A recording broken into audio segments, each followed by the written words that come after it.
За төсвийн хүрээтэй нэг холбоотой ганц нэг асуулт асууя. Зүгээр ер нь бол энэ төсвийн хүрээг ингээд хараад байхлаар орлогоо өсгөгцөн, зардлаа өсгөгцөн, алдагдлаа өсгөгцөн, засгийн газрын өр зээлээ өсгөгцөн, байж болох бүх чинээнд тултал бүх зүйлийг л ингээд тулгцсан л харагдаад байгаа. Тэгээ эн чинь өөрөө нөгөө том зургаараа ингээд харахаар 12-аас 25 оны хооронд төсвийн хүрээний мэдээлэл 23 удаа өөрчлөгдсөн. Үүний 13-аас 14 нь бол орлогоо хит өөдрөгөөр төсөөлснөөс болоод ингээд өөрчлөгдсөн байгаа. Засгийн газрын өр 12-аас 15 онд 110% өссөн. Өрийн дээд хязгаарыг ингээд 58.3%-аар ингээд өсгөж ийсэн. Тэгээ энэ байдлууд чинь ямархуу үр дүнд хүрэх гээд байна вэ гэхээр одоо өнөөдрийн яг бодит байгаа эдийн засаг дээр ингээд хий орлого өсгөөд зардлаасаа одоо урсгал зардлуудаа гаргачаад хөрөнгө оруулалтаа танаад байнгын тодтол хийгээд яваад байхлаар одоо энэ томоохон төслүүд рүү мөнгнүүд нь гарч явсаар байгаад жижиг бизнесүүд нь одоо ингээд дуусчихж байна. Тэгээ үүнээс болоод амьдрал ах бол хэцүүдэж байна. Өнөөдөр манай Монгол улсад бараг байхгүй болсон байсан ломбарднууд дахиад гараад ирсэн. Энэ бол эдийн засгийн л одоо үр дагавар. Хоёрдугаарт зах зээл дээр энэ төрийн үр ашиггүй зардал нэмэгдээд байхлаар бүтээмжгүй мөнгө зах зээл рүү орж ирнэ. Энэ бүтээмжгүй мөнгө чи өөрөө инфляцийг өсгөөд эргээд иргэдийн худалдаа авах чадварыг бууруулад ядууруулад байдаг. А бид нар бол эндээ нэг тийм нэрсэн том тоол яриад яваад байдаг. За 3 дугаарт хувийн бизнес бараг байхгүй болж байна. Зөвхөн төсөв дагаж амьдардаг болж байна. Болж байна. Өнөөдөр ч гэсэн одоо бид нар яг л ийм байдал руу яваад байгаа. Тэгээ одоо дотоодын нийтийн эзлэх хувь одоо хэд байх вэ гэдэг энэ төсвийн доктортой байдлын зөвлөлөөс уг нь 27-оос илүү гаргамааргүй байна гэдэг ингээд хамгийн оновчтой гэдэг байдаг. Өнөөдөр бид нар 31, 32 руу хүрэж байна. Ерөөсөө энэ орлогыг бол одоо бид нар тооцоолж байгаа биш. Хамгийн дээд хэмжээнд яаж зардлыг гаргаж болох вэ гэж байгаа юм шиг л ингэж харагдаад байгаа байхгүй. За өмнө нь хэлжсэн бас төсвийн хүрээний мэдээллийг нь олон улсад уг нь арай наривчлан тооцоолохын тулд 12-оос 15 үзүүлэлтээр тооцож гаргадаг. Ялангуяа одоо салбарын зардлуудыг бол дотоодын нутгийн эзлэх хувиар ингээд гаргацдаг.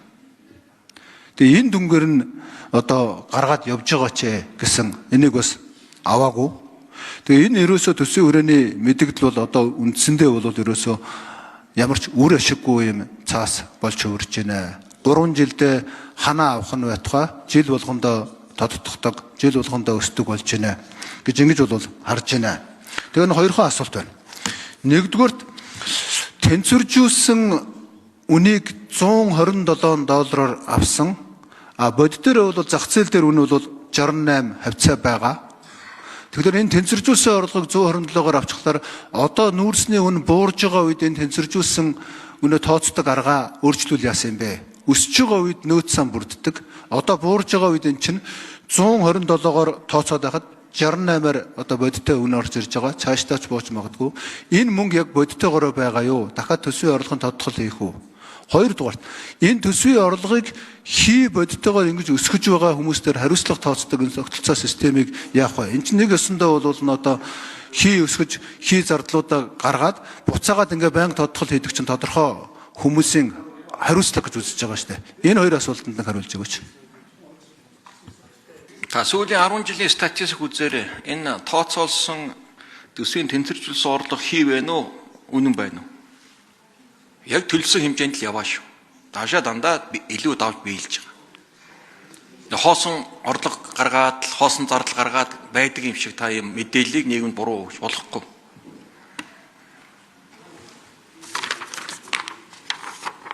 Энд чинь одоо бүхлөтөн мэргэжлийн баг, хамт олон институтсууд, судалгааны байгууллагууд энэ бүтэн бараг жилийн хөдөлмөр зарцуулж энэ тоонууд бүх Монгол улсынхаа нийгмийн эдийн засаг, хувь хувьсгал, гадаад дотоод хөрөнгө оруулалттай экспорт импортынхаа тэнцэлтэйгээ гаргаж байгаа тоонууд шүү дээ.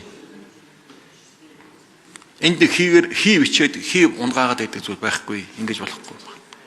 Нөгөө талаар та энэ орлого зардал нэмээд ингэж. Бид энэ төсвийн орлогыг та тоо харахад бол өсөж харагдаж байгаа боловч дотоод нь нийт бүтээгдэхүүн эзлэх хувь хэмжээгээр тасралтгүй бууруулж байгаа. 27 онд 30, 28 онд 28, 29-нд 28 гэсэн ийм хувьдаар буух асуудал. тэнцэл юун дээр та хараарай. Нийт зарлага одоо дотоодны бүтээгдэхүүн 37% дээр байгаа шүү дээ. Бид 31 болгоё. Эх хоноод 30 болгонд 28 болно гэдэг. Дандаа буулгах зорилтуудтай буюу эдийн засагт хувийн хвшлийн орон зай гаргах ийм ажлууд хийж байгаа. Тэгэхээр бодлогын чиглэл хандлага бол энэ таны яг хэлсэндээ зөв байгаа бид нар. Нөгөө талаар энэ үн нүүрс энэ ч өөр уулуурхаан бүтээгдэхүүн маань урт хугацаанд өнгөрсөн 20 жилийн дунджаар авдаг. Цагтаа $300 хүрсэн нүүрс заримдаа $20 хүрчээс унж яасан. Ингээд дундаж үнийн тооцоод үзэхэр чинь 127 гэдэг тоо гарч ирж байгаа юм тэр. Тэгэхээр 127-оор бид нар орлого олно гэж тооцдог. Одоо байгаа зах зээлийн хандлага тэнцээц эх 3 жилийнхаа төлөв байдалтай нийцүүлэл тоогоо аваад явж байгаа. Ер нь энэ $127 дээш олоод ирвэл энэ давсан орлого хуримтлалын санд очино гэсэн асуудал байхгүй юу? Хуримтлалын санд мөнгө очихгүй байна л гэсэн үг. Ягаад гэвэл дундаж үн чинь 127. Энэ дундаж үнээс илүү гаруулад өсөлт үүслэе гэж бодож тэрийг хомдлуулаа гэдэг хуультай. Гэтэл энэ 127 гарснаас хойш бид тэр үнийг даваагүй болохоор тэнд хуримт үүсэхгүй л гэсэн үг. Тэрнээс энэ бол төсөвт нөлөөлөөд төсөвт одоо 127-оор тооцоод байгаа зүйл байхгүй. Тийм байдаггүй. За төсвийн өрөөний мэдээллийг 3 жилээр нь гаргаж байгаа. 26 он төсвийн өрөөний одоо орлогыг 32, 34, 37 гэж их найдаар тодорхойлсон. 27 онд 34 байхаар байсан. Одоо орж ирж байгаа нь 36, 38, 40. Дотоодын нийт бүтээгдэхүүнийхээ өсөлтийг өндөр тооцож байгаа. Дотоодын нийт бүтээгдэхүүн эзлэх хувиа өсгөж байгаа. Тэгээд дараагийн 2 жилээ буулгаж байгаа юм шиг болохоос биш өнгөрсөн мөн үедээ харьцуулахад бүх тоонууд нь өсөж байгаа. Тухайлбал 26 онд одоо 32.9 их найд дотоодын бүтээгдэхүүн эзлэх нь 32.2, 27 оных нь 34, 30% байхыг одоо бид нар 36, 32% гэж ингэж өсгөж орж ирж байгаа. Тийм учраас дотоодын бүтээгдэхүүн эзэлж байгаа хувийг буулгаж байгаа гэж бол тооцож болохгүй. Дээрээс нь 127, 68 гэдэг хоёрын бодит орлого тооцоолол орлого хоёрын чинь санал байгаа мó гэдэг асуултыг та нэг яг тодорхой хариулаад. Энэхэн Монголын эдийн засгийн хөгжлийн гишүүний асуултанд хариулъя. За төсөв 24 онд төсвийн нийт зарлага нийт эдийн засгийнхаа 37% байсан. Тэгэд үе шаттай бууруулахаар бидний төлөвлөснөөр бол 28 он гэхэд дотоодын нийт бүтээгдэхүүний 28% хүрж буухаар ингэж төлөвлөж исэн.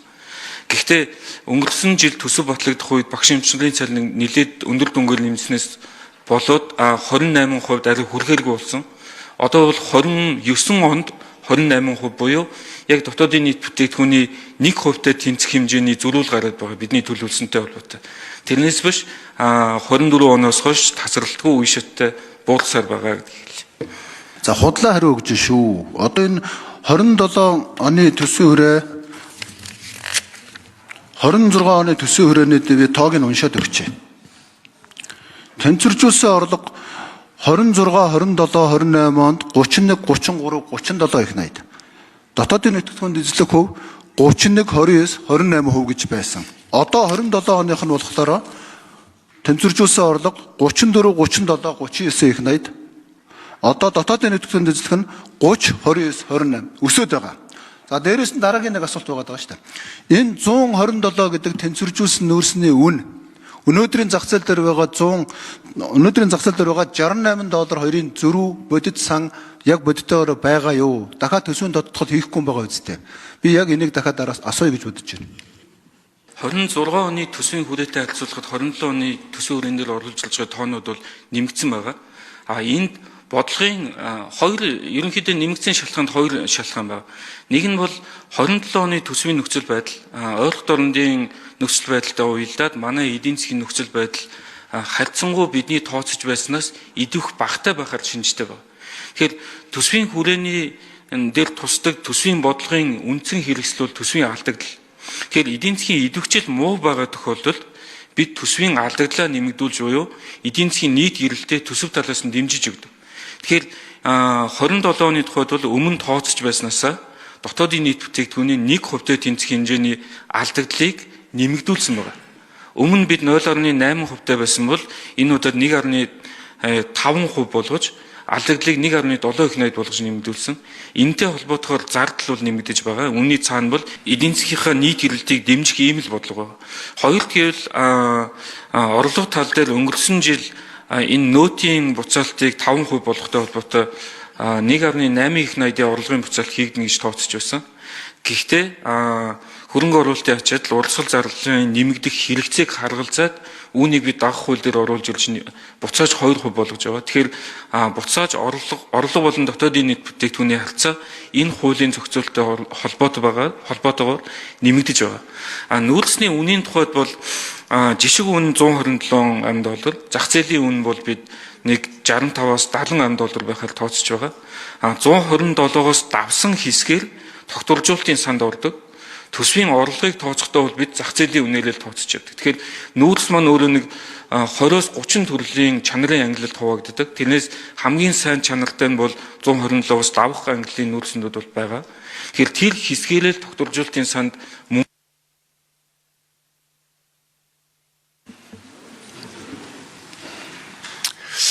За 2 удаа тодруулсан. За төвшин гишүүний асуултуудад нэмээд бичгээр хариулт өгчөөрэй.